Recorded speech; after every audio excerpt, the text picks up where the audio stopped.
नमस्कार। राष्ट्रपोष से मैं पवन केसवानी। 75 साल पहले आज ही के दिन कानून लागू हुआ था, गणतंत्र दिवस बना था।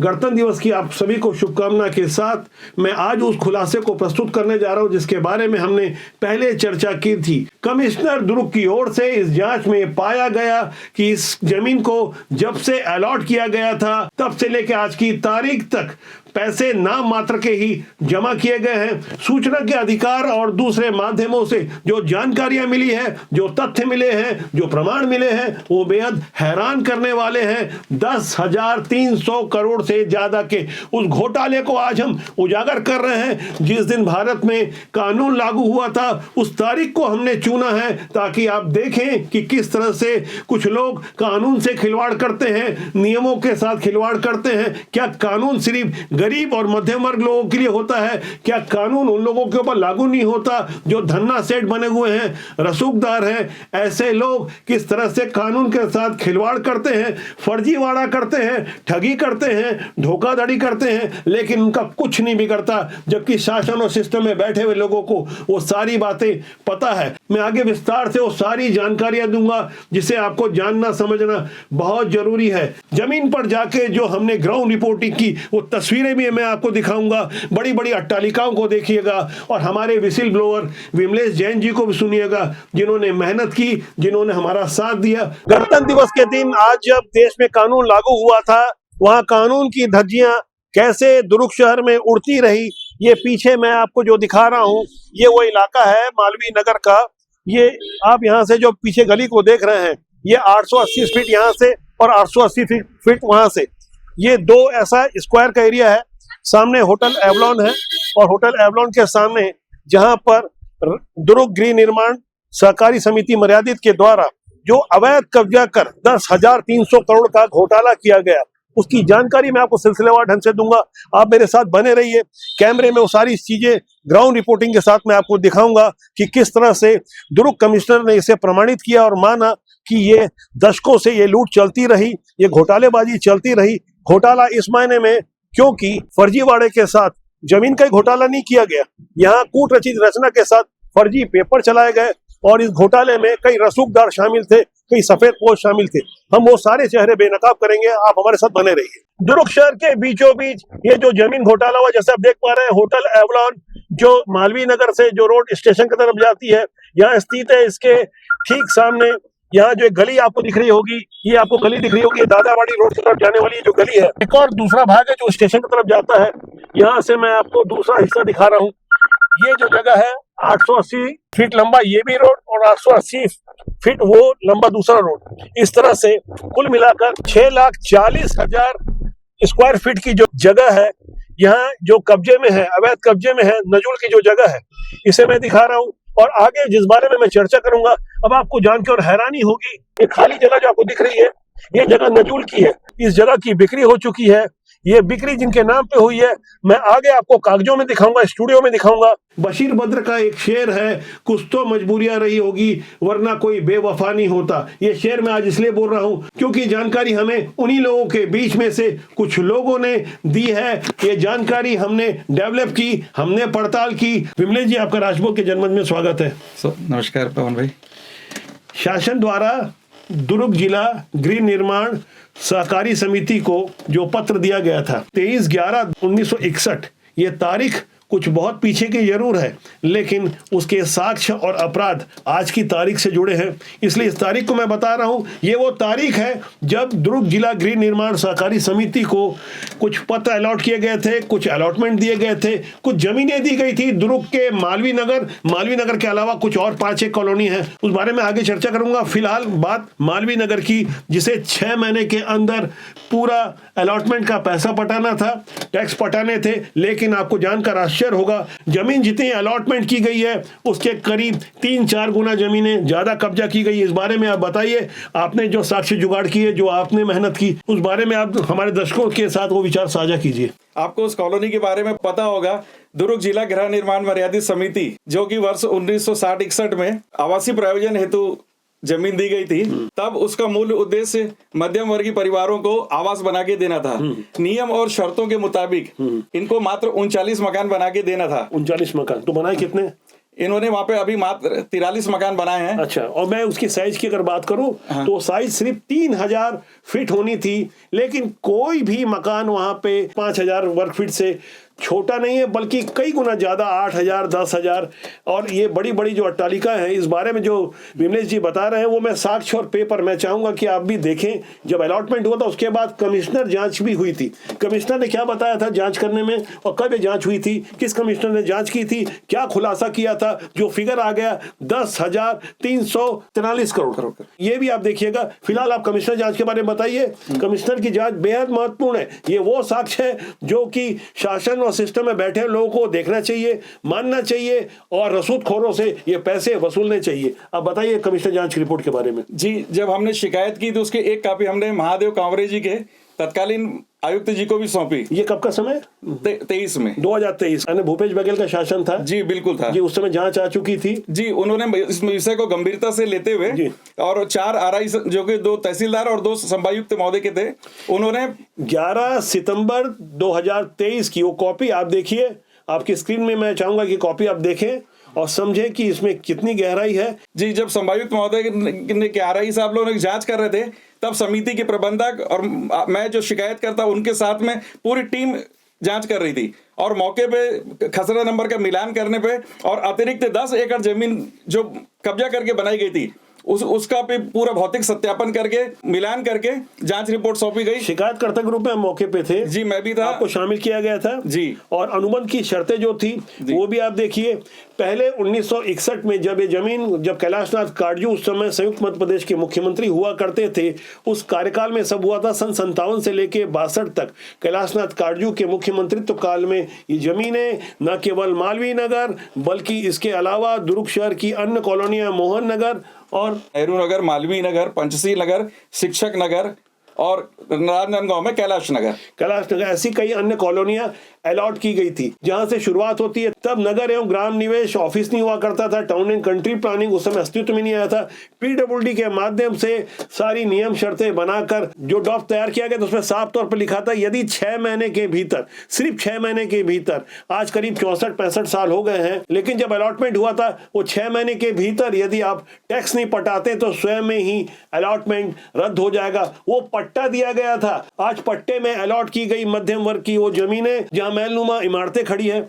यहां से हम समझने की कोशिश कर रहे हैं कि किस तरह से आपने जांच को पाया और क्या देखा उसमें। और जब हमने मौके पे आरआई साहब के साथ गए देखने, तब पता चला कि जो पट्टा मध्यम वर्गीय परिवारों के लिए मिला था, वहां पे उच्च वर्ग के बड़े बड़े 8000 7000 और आखिर में पूरे 4800 के प्लॉट थे, जिन्हें अगर हम वर्ग फीट में जोड़ें तो जो अलॉटेड भूमि थी उससे कम से कम 3 गुना ज्यादा जमीन पे अतिरिक्त कब्जा कर नाली गार्डन बनाया गया था। वो शिकायतें कहां तक पहुंची और मौजूदा मुख्यमंत्री के जानकारी में भी वो बातें लाई गई है। अब जांच हो रही है, प्रधानमंत्री के जानकारी में वो बातें लाई गई है। ये जान के हमें सुखद अनुभूति हो रही है। अब वो होने जा रहा है जो इससे पहले कभी नहीं हुआ। प्रधानमंत्री के आदेश पर सचिव राजस्व अविनाश चंपावत ने एक पत्र जारी किया, एक आदेश जारी किया और दुर्ग कलेक्टर को निर्देश दिया गया। जो पहले जांच हो चुकी है, कमिश्नर किसी भी संभाग के उच्च पदस्थ अधिकारी होते हैं, सबसे बड़े राजस्व अधिकारी होते हैं, कलेक्टर से ऊपर होते हैं। उन्होंने जो जांच की, एक बार फिर उन्हीं की जांच पर मुहर लगने जा रही है। ग्राउंड जीरो पर जाकर जिला प्रशासन दुर्ग उस जांच पर मुहर लगाने जा रहा है। पट्टे की उस कॉपी के साथ मैं आपको बताना चाहूंगा कि सन 1961 के बाद 1990 और 1990 के बाद 2020 के बाद तीसरी बार 2023 को रिन्यूअल होता है। वो पट्टा रिन्यूअल होता है और टैक्स नहीं पटाया जाता है। इस टैक्स चोरी के बारे में आप बताइए, इस घोटाले के बारे में बताइए। वो 10,300 करोड़ का फिगर किस तरह से तैयार हुआ, इस बारे में संक्षेप में बताइए। जी हाँ, जब हमने राइट टू इन्फॉर्मेशन में नजुल विभाग से पत्र प्राप्त किए तो उसमें स्पष्ट तौर पे लिखा था कि खसरा नंबर 1356, 57, 58 जो भूमि थी शासन द्वारा दी जा रही है, उस पे 4,179 रुपए वार्षिक प्रति एकड़ भूभाटक लिया जाएगा, 85,790 रुपए प्रीमियम लिया जाएगा। जबकि संस्था के द्वारा सन 1990 में प्रथम 30 वर्ष का कार्यकाल पूरा हो जाता है, तब तक इनके द्वारा 1 रुपए भी भुगतान नहीं किया गया। बिना टैक्स पटा रिन्यूअल हो जाता है 90 में। जी, उसके बाद अगले 30 साल भी, जो कि वर्ष 1919-1920 में समाप्त हो जाता है, इनके द्वारा नाम मात्र की राशि पटाई जाती है और कुछ जाली चालान पेश किए जाते हैं। जाली चालान पेश किए जाते हैं। ये जाली चालान की कॉपी भी मैं आपको दिखा रहा हूं, आप देखिए, जिसमें कोई तारीख नहीं लिखी है। ये वो चालान है जो कमिश्नर ऑफिस में दिखाने के लिए प्रस्तुत किए गए थे। जब जांच चल रही थी तब वो खुलासा हुआ। जब विमलेश जी और अन्य लोग जब शिकायत कर रहे थे तब वहां से उसके बाद दबाव बनता है और उसके बाद एक और ओरिजिनल वाला चालान जमा होता है, तो महज 15 लाख और 30 लाख। इसकी कॉपी भी आप अपनी स्क्रीन में देखिए। इस बारे में बताइए कि किस तरह से वो टैक्स चोरी करते रहे। जी, इनके द्वारा जब शासन द्वारा स्वीकृत 4,179 रुपए प्रति वर्ष प्रति एकड़ का भाटक को अगर हम मात्र 60 वर्ष का ही करते हैं, 15% ब्याज से गणना करते हैं, तो ये 3,67,00,000 रुपए होता है। और जबकि हम 85,790 रुपए प्रीमियम, इसका 60 साल का, एक साल का 85,000, तब से लेके आज तक, 61 से लेके आज की तारीख तक का 15% ब्याज से हम गणना करें। 15% कहां से कैलकुलेशन आ रही है? 18% का मौजूदा दौर चल रहा है। तो जी हाँ, यही एक गुमराह करने वाला सवाल खड़ा होता है कि आज शासन के सभी विभागों में जबकि 2% प्रति वर्ष वार्षिक की दर से दंड लगता है, चाहे हम सेल टैक्स का देख लें, जीएसटी का देख लें, डीआईसी का देख लें, या अन्य कोई भी विभाग जहां पे जो पैसे जनता के हैं, जो पैसे वसूले जाने हैं, जो कोठियां खड़ी की गई है, जो अवैध कब्जे किए गए हैं, गरीबों की झोपड़ी पे तो बुलडोजर चल जाता है, लेकिन ऐसी बड़ी बड़ी अट्टालिकाएं और ऐसे बड़े बड़े रसूदखोर जो कि शासन और सिस्टम को जेब में रखने का दावा करते हैं, ऐसी बेईमान संस्था के बारे में भी मैं आपको बताऊंगा कि इसका वजूद क्या है। कागजों में बनी हुई इस संस्था के साथ फेर फार करते हुए किस तरह से ये इतना बड़ा घोटाला चलता रहा, आज तक चल रहा है, बेईमानी हो रही है जनता की ओर से। शासन और सिस्टम पैसा फिलहाल नहीं वसूल रहा है, जो कि वसूला जाना है, जो कि अवैध कब्जा हटाया जाना है। अब आप अपनी स्क्रीन में उस संस्था के निर्वाचन का पत्र देख रहे हैं, जो कि दुर्ग जिला गृह निर्माण समिति मर्यादित राजनांदगांव के नाम पर जारी हुआ था। ये पत्र 6 अप्रैल 2024 का है, जब इस संस्था के अध्यक्ष विमल अग्रवाल को चुना गया था। यानी विमल अग्रवाल 6 अप्रैल 2024 को अध्यक्ष निर्वाचित हुए थे। जबकि आपकी स्क्रीन में मैं दूसरा पत्र दिखा रहा हूं, यह पत्र है 7 मई 2021 का, जहां आप साफ तौर पर विमल अग्रवाल के हस्ताक्षर देख सकते हैं, उनकी ये तस्वीर भी देख सकते हैं। जब विमल अग्रवाल अप्रैल 2024 में अपॉइंट हुए थे, तो ये 2021 का पत्र जिसमें उनकी साइन है, अध्यक्ष के रूप में साइन है, वो साफ तौर पर बता रही है कि यहाँ दाल में काला नहीं बल्कि पूरी दाल ही काली है। ये समिति कैसे काम करती होगी, किनका संरक्षण मिल रहा होगा इन्हें, इसका आप अंदाजा लगा सकते हैं। यानी चोरी के ऊपर सीना जोरी वाली बातें साफ तौर पर नजर आ रही है। इस बारे में आप मुझे बताइए कि क्या क्या तकलीफें आई जब आप जानकारी जुगाड़ कर रहे थे या आप आरटीआई लगा रहे थे, तो दबाव भी आया होगा आपके ऊपर? हाँ, दबाव मुझ पर भी आता था। रात भर टेलीफोन आते थे, वीडियो कॉल आते थे, व्हाट्सएप में भी आते थे, मगर मेरे द्वारा कोई बात जब सुनी नहीं गई, तब अंत में मुझे कमिश्नर साहब, मुख्यमंत्री जी से भी शिकायत करनी पड़ी और यहाँ तक मुझे प्रधानमंत्री जी से भी शिकायत करनी पड़ी। प्रधानमंत्री के कार्यालय द्वारा तत्काल कार्रवाई करते हुए मुख्यमंत्री जी को निर्देश दिया गया, जहाँ से मुझे अविनाश चंपावत जी के मार्गदर्शन में दुर्ग जिला के जिलाधीश को कार्रवाई करने का आदेश मिला। मतलब जो रेवेन्यू सेक्रेटरी अविनाश चंपावत, आप उनका नाम ले रहे हैं जी, और बता रहे हैं कि उनके मार्गदर्शन पे, उनके निर्देश पे जब भी जांच पर मुहर लगने जा रही है, एक नई जानकारी सामने आई। कुछ फर्जी एनओसी का भी मामला था, जैसे कि मैं पढ़ पा रहा था 19/4/2023 को, यानी ज्यादा पुरानी बात नहीं है। इस तारीख को इस संस्था के द्वारा शासन को खुद ही पत्र लिखा जाता है और बताया जाता है कि हाँ, हम अपराधी हैं, क्योंकि 3000 फीट की ही जगह पर निर्माण करके मकान देने थे, लेकिन अब मकान कई गुना ज्यादा हमारे द्वारा बनवा दिए गए हैं। हमने अपराध किया है। वो पत्र आप देखिए, यानी जिन्होंने चोरी की उन्होंने मान लिया कि हाँ, हम अपराधी हैं। बावजूद इसके हो क्या रहा है, आगे हम समझेंगे कि किस तरह से कुछ और फर्जी एनओसी भी शामिल हो जाते हैं। इस बारे में आप मुझे बताइए कि जैसा कि ये पत्र बता रहे हैं, ये फाइल बता रही है, ये एक मोटी फाइल है जिसे हमने लगातार मेहनत करके तैयार किया है ग्राउंड जीरो पर। ये जानकारी सिर्फ आपके लिए और शासन सिस्टम में बैठे लोगों को जगाने के लिए तैयार की है। जी हाँ, मैं उस एनओसी के बारे में आपको खाली इतनी जानकारी देने जाऊंगा कि वो एनओसी ना होके मात्र एक आवास हस्तांतरण पत्र है, जिसमें आवास क्रमांक 2 पर दर्शाया गया है कि श्रीपाल गोच्छा व उनके पुत्र अतुल गोच्छा को 2400 स्क्वायर फीट का आवास हस्तांतरण किया जाता है, जबकि वह 2 नंबर का मकान वर्तमान में भी कांति पार्क के नाम पे अलॉटेड है। दुर्ग के नामी एवलान होटल के सामने की जगह के बारे में आप बता रहे हैं, ग्राउंड जीरो पे हम भी गए थे। जो जगह खाली आपको नजर आ रही है, ये वही जगह है जो कि दादाबाड़ी की ओर जो रोड जाता है, एक चौक जैसी आकृति बनी हुई है।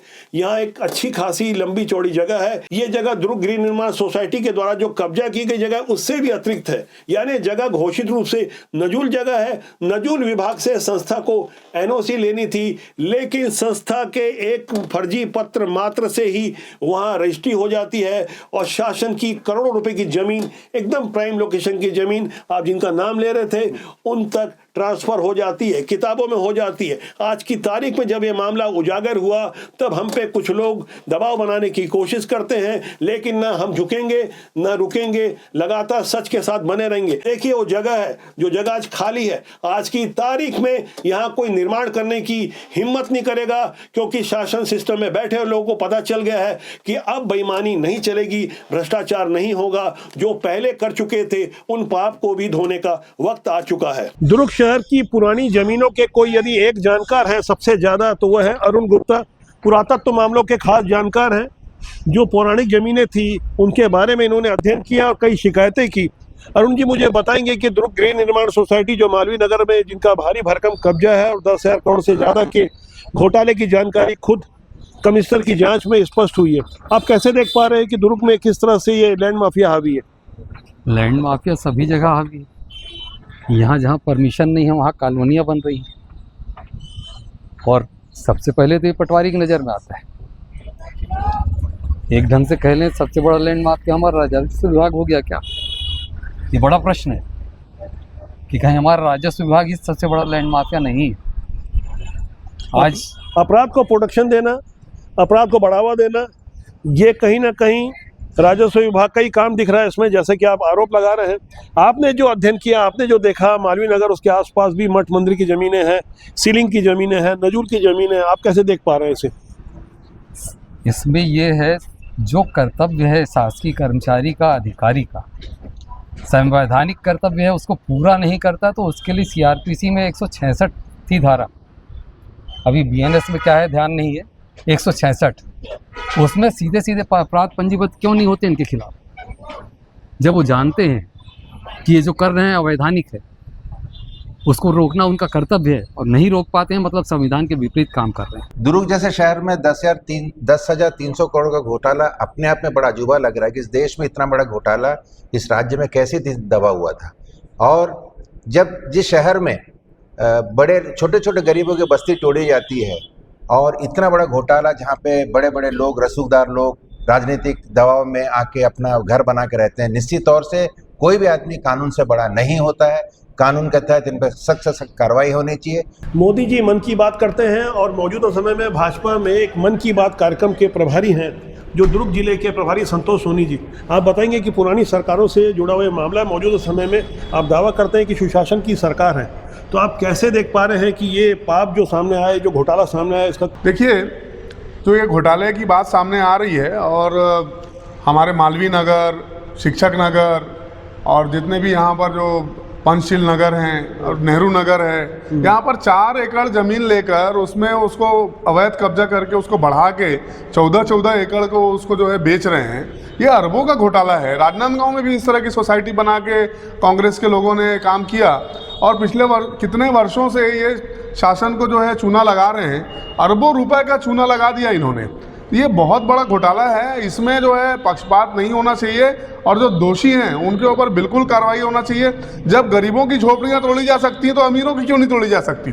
और मोदी जी के शासन में जो है ना, ये स्वच्छ भारत अभियान चल रहा है, पूरा झाड़ू लगा देना चाहिए, स्वच्छता अभियान चलाना चाहिए। अब एक मजेदार बात सामने आई है, कुछ फर्जी नक्शे जारी कर दिए गए हैं। जब जांच हुई, हड़कम मचता है। 2023 के आसपास, 22 के आसपास, जब जिस वक्त शासन सिस्टम बदला हुआ था, भूपेश बघेल की सरकार थी, क्या कुछ पाप हुआ था? जिस हम खसरे नंबर की बात कर रहे हैं, 1356, 1357, 58, 59, ये गायब कर दिए गए हैं जैसी शिकायत हुई। ये मैं सच कह रहा हूं? आप बताइए इस बारे में कुछ। जी बिल्कुल सही कह रहे हैं। संस्था को जारी 1356, 57, 58, 59 नंबर के जो नक्शे वर्ष 2023 तक भुइयां कार्यक्रम में दर्शाए जा रहे थे, वह अचानक विलुप्त कर दिए गए और उसके जगह में 15,002 नंबर का खसरा बैठा दिया गया संस्था के नाम से। और एक बात मैं और विशेष रूप से बताना चाहता हूं आप सभी को कि दुर्ग में पंजीयक सहकारी संस्थाएं द्वारा हमें राइट टू इन्फॉर्मेशन में 2 जानकारी मिली कि दुर्ग जिला गृह निर्माण मंडल समिति द्वारा पूरे दुर्ग जिले में कहां कितने मकान बनाए गए, जिसमें हमें कैलाश नगर, मोहन नगर, पंचशील नगर, मालवीय नगर व अन्य जगह जो निर्मित की गए उनकी पूरी सूची जारी की गई। जब सूची को हमने अवलोकन किया और जांच की तो उसमें सूची में तो नेहरू नगर में दिखाया गया कि नेहरू नगर में भी 3 प्रकार के अलग अलग साइज के मकान बनाए गए, और जबकि हमने दूसरा पत्र उनसे फिर से मांगा कि ये कब वो मैं नेहरू नगर के बारे में आगे एपिसोड में बताऊंगा। ये इससे कहीं ज्यादा बड़ा घोटाला है। फिलहाल बात मालवीय नगर की जो हो रही है, तो यहाँ जिस तरह का घपला घोटाला हुआ, इस पाप को ढकने के लिए यानी वो नक्शा ही बदलने की कोशिश की गई। 15,002 नाम का जो एक खसरा बनाया गया, जिसे आप अपनी स्क्रीन में देख रहे हैं, आप देखिए ये असली नक्शा है जिसे खुद शासन ने माना है। कमिश्नर की जांच में आप जो काले भाग में देख रहे होंगे, ये अलॉट की हुई वो जगह है। 4.73 एकड़ ही जगह अलॉट हुई थी और 14 एकड़ के आसपास कब्जा किया गया था। कुल मिला के जो जगह अतिरिक्त आपको दिख रही है, यहाँ कब्जा हुआ है। ये जो काला वाला स्थान है, ये ओरिजिनल और वास्तविक स्थान है। इसके अलावा 10 एकड़ में और बड़ा कब्जा किया गया था। आप जिस अतिरिक्त कॉलोनी की बात कर रहे हैं, वो जानकारी सूचना के अधिकार में आयुक्त सहकारिता एवं संयुक्त पंजीयक ने दी है। ये प्रमाणित जानकारी है जो बता रहे हैं कि इतनी कॉलोनी में यहां जगह अलॉट की गई थी, लेकिन एक झूठ को छिपाने के लिए 100 झूठ बोलना पड़ता है। भिलाई नेहरू नगर में भी, जिसको ओल्ड नेहरू नगर कहा जाता है, वहां करीब 4.5 एकड़ ही जगह अलॉट हुई थी। लेकिन अब आपको जानकर हैरानी होगी, हजारों करोड़ की कंपनी चलाने वाले कॉर्पोरेट घराने के लोग, बड़े रसूखदार लोग, प्रभावशाली लोग और जाने अनजाने तरीके से ढेर सारे पैसे बनाने वाले लोग अवैध कब्जे में भिलाई नेहरू नगर में रह रहे हैं। इस बारे में भी हमारे पास प्रामाणिक जानकारी है। आज फिलहाल मालवीय नगर की जब चर्चा हो रही है, दुर्ग मालवीय नगर की चर्चा हो रही है, उस मालवीय नगर की चर्चा हो रही है जिसके बारे में मौजूदा मुख्यमंत्री से भी हमारी अपेक्षा है। उनके जानकारी में सारी चीजें हैं। फिलहाल सरकार को बने 1 साल हुआ है। यह पुराना पाप है जो धुलना चाहिए। शासन और सिस्टम में बैठे हुए लोगों से भी हमारी उम्मीद है, गुजारिश है और जनहित में प्रार्थना है कि जनता के हित में काम करें, जिसके लिए उन्हें नियुक्त किया गया है। अब जनता जाग चुकी है, जो हुआ उसका भेद खुल चुका है। गणतंत्र दिवस 26 जनवरी 2025 को जब हम ये खुलासा कर रहे हैं, विमलेश जी मेरे साथ हैं। आगे मैं कुछ और बड़े तथ्यों के साथ, प्रमाणिक दस्तावेजों के साथ, कुछ और पेपर हैं जो कि जांच में प्रमाणित हो चुके हैं। जनता के हित में हम वो आवाज को बुलंदी देंगे। विमलेश जी, आपका आज बहुत बहुत धन्यवाद, आपका आभार। धन्यवाद। मैं चाहूंगा कि आप हमारे साथ बने रहें, राजबोध को देखें, राजबोध को सब्सक्राइब जरूर करें। बहुत जल्दी किसी बड़े और नए खुलासे के साथ मैं आपसे फिर मिलूंगा। नमस्कार। नमस्कार।